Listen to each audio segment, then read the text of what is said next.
Socialization. This is the process of learning how to interact in society. Infants must interact in order to survive, and as they interact, they learn about their world.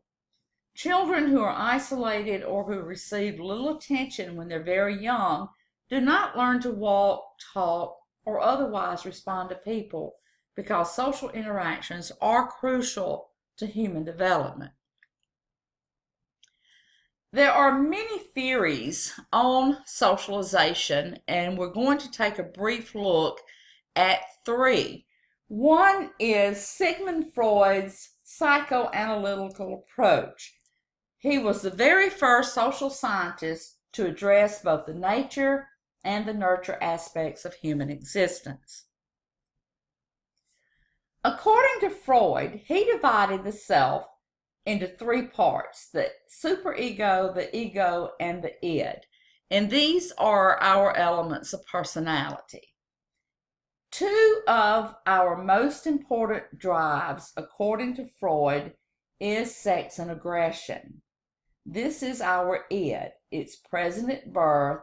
These are our drives and wishes. It operates on the pleasure principle. It demands immediate satisfaction. The ego develops between 6 and 8 months of age. This is the acting individual. And then the superego is between 3 and 5, and it is the superego that produces feelings of guilt, which is our conscious. Now, the way this works is the id wants something, and the superego constrains it because of social norms. And the task of mediating the conflict falls to the third element of the personality, which is the ego. The second theory that we want to briefly take a look at is George Herbert Mead's stages of developing self-consciousness. Mead described 3 stages of development in which the human personality passes through. We have what is known as the imitation stage, the play stage, and the game stage. In the preparation stage, this is from birth to the age of 3.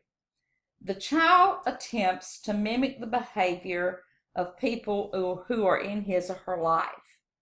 The play stage is from 3 to 6, and it's during this time that children play the roles of important people in their environment. For example, 3 children play in house. You be the mommy, I'll be the daddy, and Joey can be the baby. Such people are termed significant others. These are the people after whom we model our behavior or whose behavior we may avoid.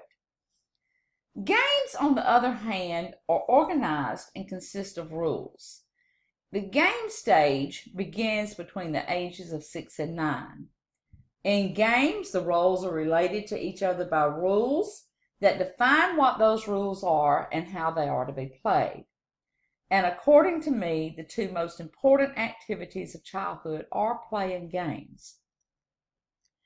Now, as the self develops, our perception of how people in general think of us is termed the generalized other.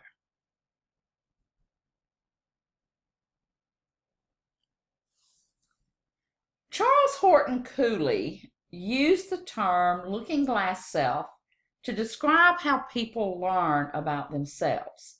He argued that our identities are heavily influenced by our perception of how others view us. The looking glass self has 3 elements. 1 is our imagination of how we appear to another. 2, we imagine how others judged us based on our perceptions of their reactions. And 3, we'll have some self-feeling about that judgment, such as pride or shame that another sees us in that way. For example, say something that we thought was funny and no one laughs. We're going to have a feeling like embarrassment. Did they think I was funny? Was I being silly? But class, if it was our family or our friends, it doesn't matter. When we interact with another person, they are going to react to us, how we look, what we say, what we do, and we are going to reflect on those reactions. We accumulate a set of beliefs and evaluations about ourselves, who and what we are, and what that means in our society. And according to Cooley, this is the individual's self-concept.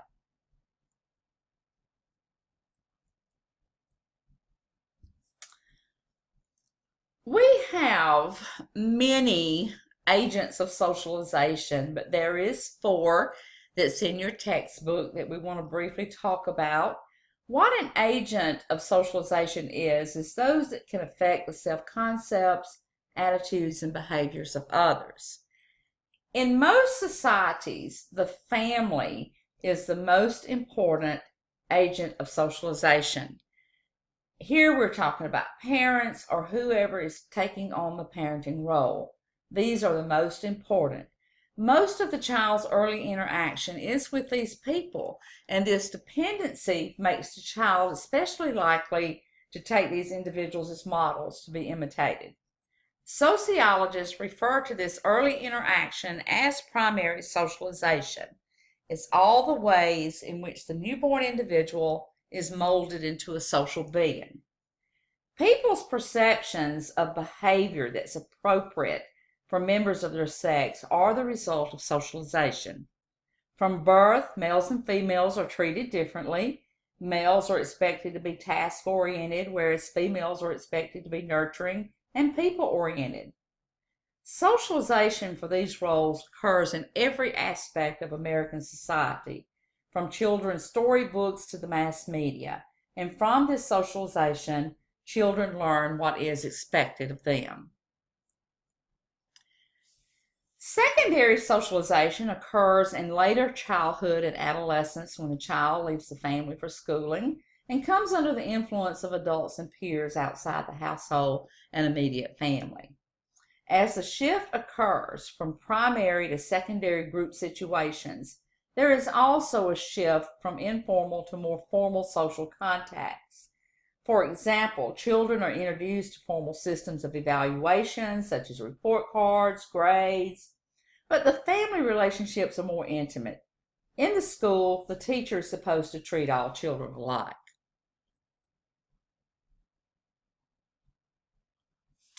It is in the adolescent stage that the peer group exerts a strong influence. In societies in which adult roles are to some degree open to choice for many people, adolescence can be a difficult period. Because there is so much confusion about the role is or should be, many adolescents push for maximum freedom and minimum responsibility, while their elders hope for the reverse. The questions of who am I, what do I want, that trouble many teenagers in modern societies would never have occurred to their ancestors, who moved from childhood to adulthood immediately with few choices to make.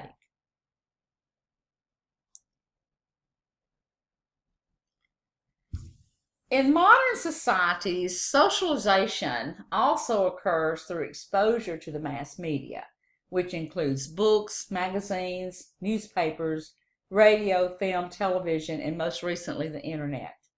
In our society, the most controversial of the mass media is television. Although the nature of that impact remains controversial, researchers have concluded that both negative and positive behavior to some degree is related to the kinds of programs that we watch.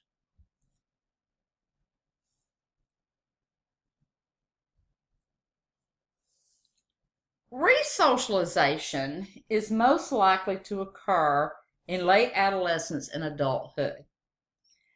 This is a process in which individuals abandon their self-concept and way of life for a radically different one. It is a process where individuals undergo intense, deliberate socialization designed to change major beliefs and behaviors. For example, many adults and adolescents experience the need to correct certain patterns of social learning. such as change in behaviors like excessive drinking, overeating, and we can go on and on. Resocialization can be voluntary or it can be involuntary. An example of voluntary could be religious conversion. Alcoholics Anonymous is a voluntary group program to help alcoholics reject old behaviors. And we can go on and on with examples. When I say involuntary, we're talking about prison, mental hospitals, and etc. Many behaviors are most often treated in total institutions. These institutions are social systems in which the participants are physically and socially isolated from the outside world to such an extent that their whole lives at any point in time seem to take place within that system. So, if I wanted to change someone's personality through carefully controlling their environment, these are done in total institutions, such as admitting them to rehab and so forth and so on.